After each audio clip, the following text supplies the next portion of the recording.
আসসালামু আলাইকুম। চলে আসলাম চায়না কমলা বাগানে। যাই হোক, আপনাদের এতক্ষণ যেটা দেখাচ্ছিলাম সেটা হচ্ছে দার্জিলিং। তো এবছর আসলেই অনেক ফল হয়েছে, খারাপ না, যেহেতু এখনও চোখে পড়ার মতো হয় নাই, অনেক ছোট আছে। কিন্তু চায়না কমলা ছোট ছোট, তো সেই জন্য এখন ম্যাচুইড না হলে, চোখে পড়ার মতো না হলে দেখা যাবে না। তারপরেও যথেষ্ট, আল্লাহর রহমতে যথেষ্ট ভালো। আপনাদের সাথে যেটা শেয়ার করছিলাম যে এই মৌসুমটাই গাছের পরিচর্যা কি করতে হবে।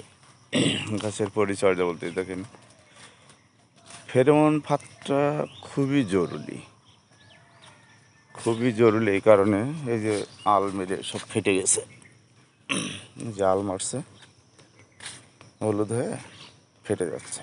আর একটা কারণেও ফাটে, আল মারা বাদেও ফাটে, সেটা হচ্ছে আপনার যদি বোরনের সমস্যা থাকে, বোরনের ঘাটতি থাকে, সারের ঘাটতি থাকে, সেই ক্ষেত্রে আপনার ফল ফাটতে পারে। এই জন্য অবশ্যই আপনারা যারা কীটনাশকের দোকান আছে বা পার্শ্ববর্তী কৃষি অফিসারদের কাছ থেকে পরামর্শ নিতে পারেন। আর যে মাকড়ের বিষয়টা, মাকড় আপনার, আমি আপনাদের গাছ দেখাচ্ছি কি ধরনের মাকড় লেগেছে। এই মাকড়টা লাগলেও আপনার মনে করেন ফল ঝরে। বুটাতে যদি মাকড় লাগে সেই ক্ষেত্রে আপনার ফল ধরার সম্ভাবনা থাকে। দেখেন প্রচুর ধরেছে, প্রচুর। গাছগুলো কিন্তু এখনই আপনার ডাল আর কি নুয়ে পড়ছে। হ্যাঁ, এই মাথাতে প্রচুর ফল, প্রচুর ফল।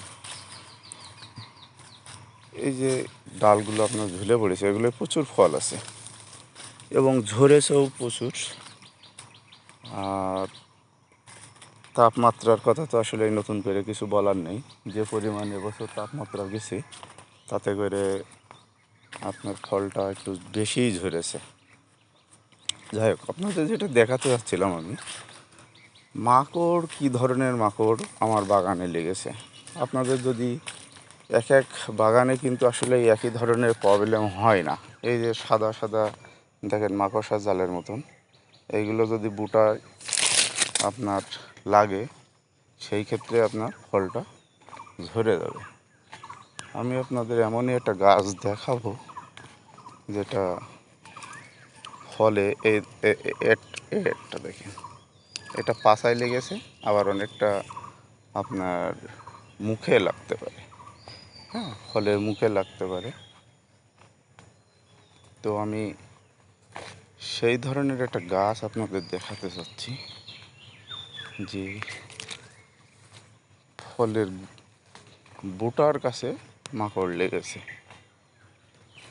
দেখ, অনেক বড় বাগান তো আসলেই মনে থাকে না কোথায় কোন গাছটাই। হ্যাঁ, আলহামদুলিল্লাহ পাইছি। দেখেন, এই ধরনের রোগ যদি লাগে আপনার গাছে, তাহলে ফলের শুধু একটা না, দেখেন অনেকগুলো আছে, তাহলে আপনার ফলটাও পড়ে যাবে। আবার ফল যদি বড়ও হয় সেই ক্ষেত্রে ফলের কোয়ালিটিটা ভালো হবে না। পেঁচা মাকড় এই ধরনের রোগ যদি লাগে আপনার, ইমিডিয়েটলি মানে খুব দ্রুত আর কি আপনার ফলে কিন্তু কীটনাশক না দিলে আপনি ফল রাখতে পারবেন না। যেমন এই একটা দেখেন, এই যে এই যে বুটার কাছে আপনার মাকড় লেগেছে, ফলের কালারটা দেখেন কালো হয়ে গেছে। হ্যাঁ, এরকম অনেক অনেক আছে, এই একটা আছে।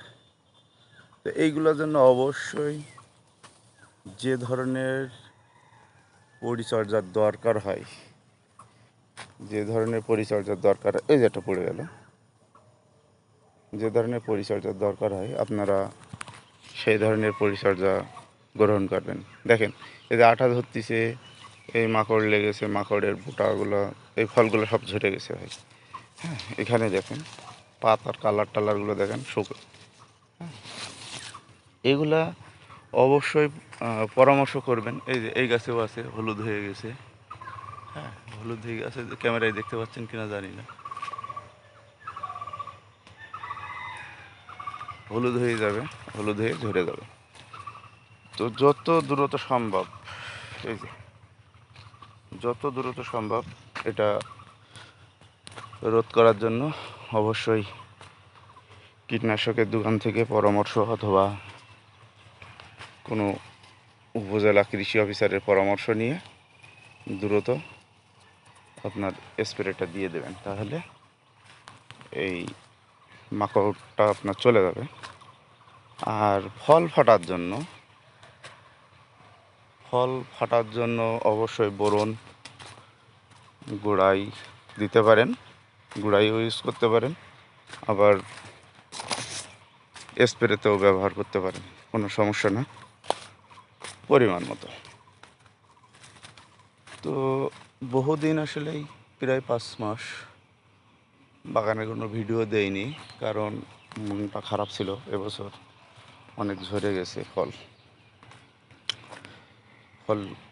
গাছেও কম, তারপরেও যা আসে আলহামদুলিল্লাহ, খারাপ না। দেখেন বাতাতে প্রচুর পরিমাণে ফল, যেহেতু গাছ বড় হয়ে গেছে। মোবাইল ক্যামেরায় আসলে ততটা ভালো আসে না। এর থেকে আর কি ভালো ভিডিও দিতে পারবো আরও 2-1 মাস পরে, মানে ফলটা বড় হইলে দিতে পারবো। দেখেন মাকড় এবছর প্রতিটা গাছে ছেয়ে গেছে। হ্যাঁ, আসলে সেইভাবে পরিচর্যা করা হয়নি, একটু মন খারাপ ছিল। বাগানে ফল যথেষ্ট ঝরে গেছে, এই জন্য